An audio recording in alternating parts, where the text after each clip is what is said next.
Ciao a tutti, sono Ernestina dalla Corte Lucio e benvenuti a una nuova puntata di Ernestina dalla fine del mondo, eccellenze dolomitiche. Oggi abbiamo con noi un ospite speciale, Jacopo Di Pasquale, dottore in storia medievale che lavora presso la Biblioteca Gregoriana di Belluno. Ci racconta di una mostra molto speciale in onore dell'anno dantesco 2021. Ciao Jacopo, come stai? È un piacere averti oggi qui con noi. Ciao Ernestina, ciao a tutti, sono molto contento di essere qui con voi. Ecco, stupendo. Jacopo, perché non ti presenti così i nostri ascoltatori su Radio ADM, Voce delle Dolomiti, ti conoscono? Dai. Allora, io mi chiamo Jacopo De Pasquale, ho 36 anni, ho una figlia di nome Emma e mi occupo essenzialmente di due cose.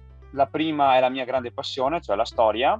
Mi occupo di ricerche in ambito medievale e moderno, della storia di Belluno, e in secondo luogo mi occupo di gestire, insieme a una mia collega, una biblioteca importante che c'è qui in città a Belluno. Ecco, La stupendo. biblioteca Gregoriana.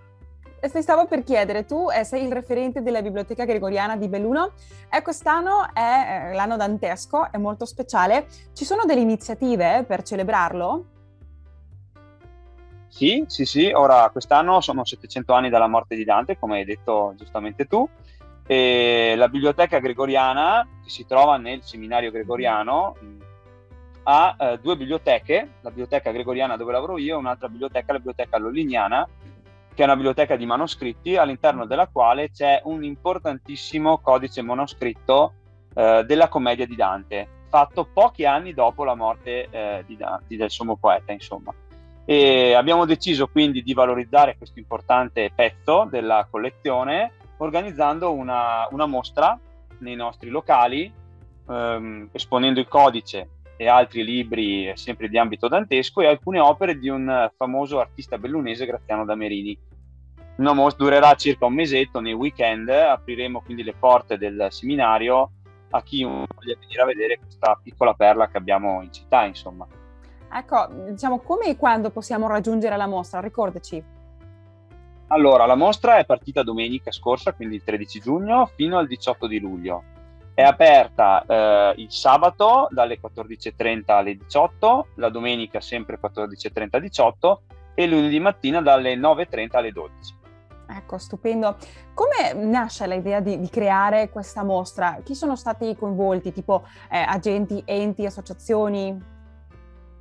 Allora, guarda, è stata una cosa molto bella perché l'idea è venuta fuori, diciamo, l'anno scorso, appena usciti, diciamo, dalla prima fase della pandemia, perché comunque per organizzare una cosa del genere ci vuole comunque tempo. E ha trovato subito una grande collaborazione da parte, prima di tutto, della diocesi a cui io faccio capo, insomma, la diocesi di Belluno Feltre, ma poi soprattutto anche enti, diciamo, locali come il comune di Belluno, il comune di Feltre, poi anche alcune scuole, il liceo Lollino, il liceo classico scientifico Lollino, e l'istituto di scienze religiose che comprende la diocesi di Belluno, Treviso e Vittorio Veneto, e anche un'associazione culturale come l'associazione Campedel, che è molto importante qui in città per valorizzare, diciamo, la storia di Belluno. Quindi è stato molto bello perché ha aiutato, diciamo, a unire tutti insieme sotto il segno di Dante, insomma. Ecco, sì, anche in un anno così particolare. Ci puoi raccontare un po' la storia di come avete trovato questo codice dantesco?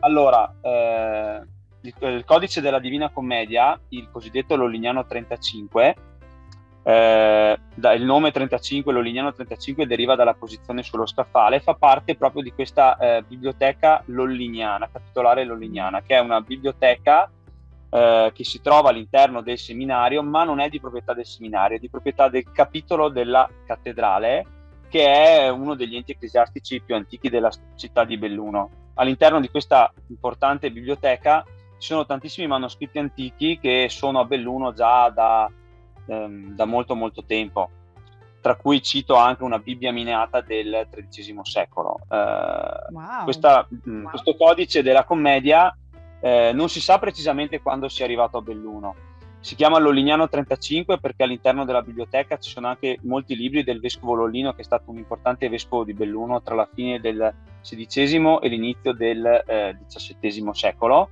però in realtà non faceva parte della collezione di questo vescovo, probabilmente è arrivato a Belluno con qualche donazione del XV e XVI secolo, insomma. Quanta storia.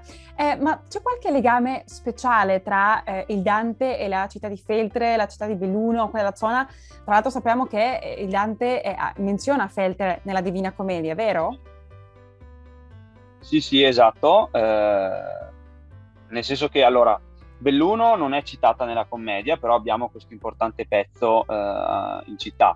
Feltre, c'è questa famosa citazione tra Feltro e Feltro, che fondamentalmente non è sicuro che si parli di Feltre, e in più c'è un'altra citazione ancora più importante di quando si parla di un famoso vescovo feltrino che tradì alcune persone che si erano rifugiate in città, quindi non una citazione diciamo molto positiva sotto un certo punto di vista, però Feltre è citata insomma, mentre Belluno no.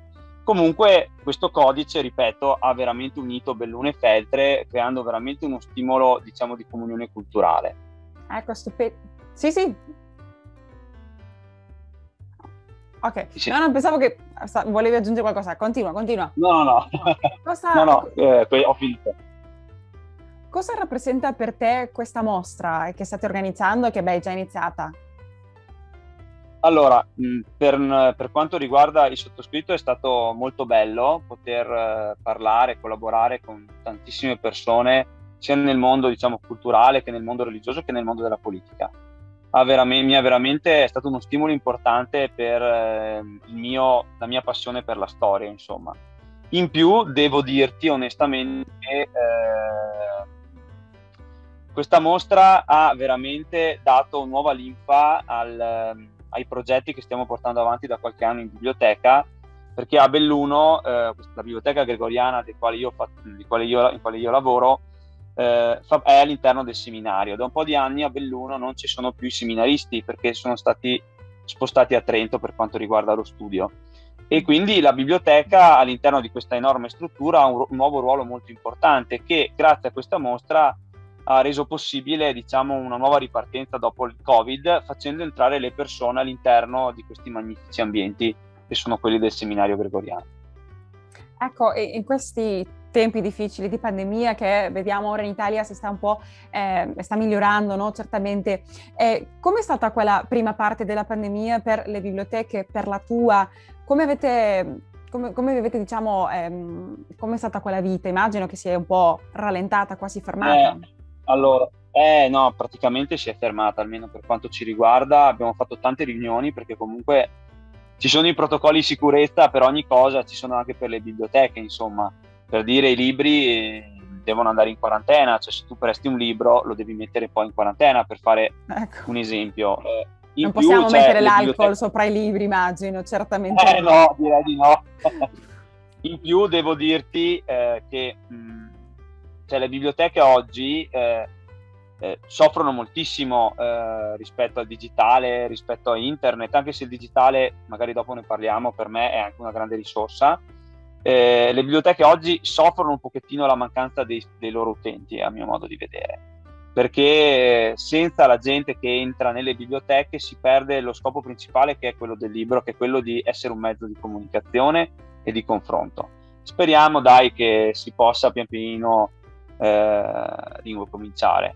Ci tengo, non l'ho detto prima, ma noi siamo stati, il seminario comunque è stato notevolmente colpito da questa pandemia perché sono morti 2 sacerdoti che erano delle colonne portanti, diciamo, sia del liceo che è vicino al seminario, l'ex preside Monsignor Elio Larese, sia Monsignor Giovanni Unterberger, che è un importantissimo biblista, una persona eccezionale qui per la città di Belluno. Infatti io e i miei colleghi abbiamo portato avanti questa mostra anche in parte, possiamo dire, in loro ricordo, per tutto quello che hanno dato dal punto di vista culturale anche per la struttura, insomma. Che bello, bravo per ricordarlo, anche perché meritato. E parliamo adesso di questa biblioteca che vedo che per te così è molto importante, no? Ti volevo chiedere, già che parlavi un po' del digitale, tu che sei il referente della Biblioteca Gregoriana, sai che anche l'Associazione Bellunesi nel Mondo ha la sua biblioteca, Dino Buzzati. Pensi che tu, come appassionato un po' per i libri e le biblioteche, continueranno ad essere posti rilevanti in questo mondo, diciamo, di libri digitali o no?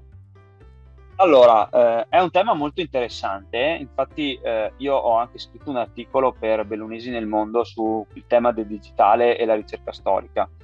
Perché allora non bisogna prima di tutto pensare il digitale è il male, è meglio la carta, o il contrario, buttiamo via tutto e è tutto digitale. Il digitale è una risorsa dal mio punto di vista, perché prima di tutto dal punto di vista conservativo, perché ti permette alle persone a raggiungere determinati, diciamo, magari manoscritti che sono difficili da raggiungere. Faccio un esempio: a me è capitato di fare una ricerca di storia medievale su Belluno, è un manoscritto che si trova all'Escorial in Spagna. Non è che ho avuto modo ultimamente, causa la pandemia, di andare in Spagna, però ho avuto modo di avere la scansione di questo manoscritto, quindi sicuramente è molto utile per lo studio, ci avvicina tutti. Il digitale è comodo perché, come me e te in questo momento, stiamo parlando grazie al digitale, insomma. Ecco, sì. Dall'altra, dall'altra, a mio modo di vedere, è importante anche perché i manoscritti, soprattutto i libri antichi, è sempre rischioso toccarli, perché si rischia di rovinarli, di usurarli. Io, per dire, lavoro sempre con i guanti quando mi occupo di analizzare un qualche libro antico. Il digitale ti permette di analizzare il manoscritto senza toccarlo. Poi, naturale, determinate cose le devi fare per forza toccando il manoscritto, però questo ci permette di valorizzare il manoscritto senza toccarlo. Però bisogna stare attenti, perché il digitale è anche pieno di errori, di imprecisioni, e dall'altra allontana parte le persone dall'incontro che è la biblioteca, cioè il luogo di incontro che è la biblioteca. Quindi il digitale bisogna usarlo, dal mio punto di vista è fondamentale anche per il futuro. Ci sono vari progetti, ne cito uno che noi stiamo pensando di partecipare, ma non è certo, insomma. C'è un progetto che stanno digitalizzando tutti i manoscritti danteschi all'Università di Napoli, quindi il digitale è il futuro, bisogna saperlo usare, insomma. Sono pienamente d'accordo che sono uno strumento, ma in questi tempi di pandemia e di didattica a distanza anche i libri digitali hanno un po' sono stati di tanto aiuto, penso, per anche i miei studenti, che io sono insegnante anche, come grazie a questo famoso file digitale, no? Questi libri un po' si sono potuti, diciamo, riavvicinare sia alla lettura che anche al materiale che dovevamo condividere. In quel senso, nell'educazione, anche tu che hai una bellissima figlia, come hai visto quell'impatto dei libri digitali nei bambini? Pensi che è una cosa buona, cattiva, non tanto? Come la vedi? Allora, io ho visto che il digitale, l'ho visto anche su mia figlia, come hai detto giustamente tu, sia un'occasione unica di condivisione. Cioè, faccio un esempio: si deve preparare una tesina, cioè si può fare la condivisione è una cosa semplicissima, ma che ora ci sembra un po' scontata, ma fino a qualche anno fa non lo era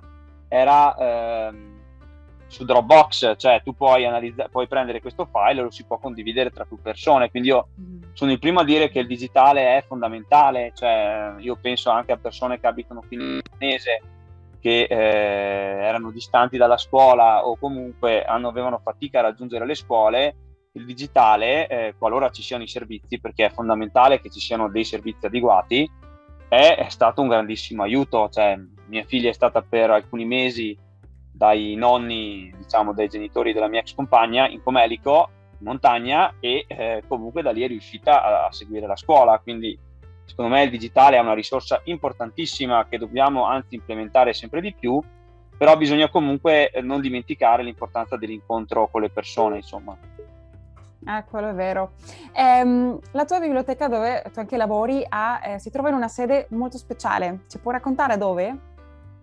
Sì, certo. Allora, la biblioteca gregoriana si trova nel seminario gregoriano, che dal si chiama così dal 1834. In realtà questa struttura prima era un convento francescano, fondato, la data ufficiale è il 1326, anche se in realtà i francescani a Belluno sono presenti già dal 1254. Di conseguenza posso dire che è un luogo abitato dai libri già da 700 anni praticamente.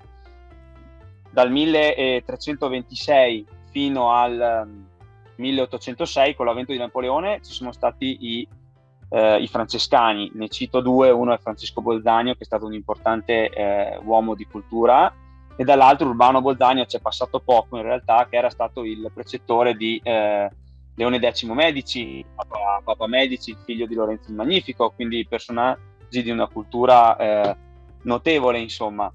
Poi nel 1806 Napoleone fa chiudere il convento, nel 1834 riapre grazie a Papa Gregorio XVI, Papa bellunese, diventando il seminario, quindi il luogo deputato alla formazione del clero. Da quel momento il seminario prende il nome di seminario gregoriano e da lì fino ad oggi ha quel nome, insomma. Ah, ma che interessante. Immagino che c'è tanta ricchezza in quei documenti, in tanti libri. Ti chiedo una curiosità. Sai, diciamo, quanti volumi, libri ci sono lì nella biblioteca? Con un numero forse Allora, che ci puoi dare? Allora, nella biblioteca gregoriana. Jacopo ha ancora tanto da raccontare, allora ti aspettiamo sabato prossimo per una nuova puntata di Ernestina, dalla fine del mondo, eccellenze dolomitiche. Intanto io vi saluto da qui, dalla fine del mondo. Arrivederci amici. E come dice il nostro motto, vicini e lontani, mai soli. Ringraziamo Ignazio dalla Corte Lucio per la musica e il montaggio.